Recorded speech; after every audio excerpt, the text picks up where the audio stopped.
In this question, this is the situation. Okay, so just draw better. Okay, on the horizontal surface, and then there's a wall.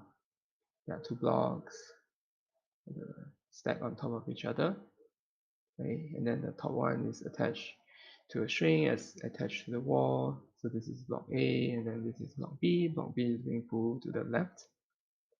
Okay, with a force. Okay, and so and then we are given that the coefficient of static friction is 0.2. Mass of block A is 4 kg.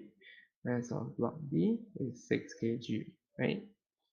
And then in part, there are two parts in this question. In part A, we want to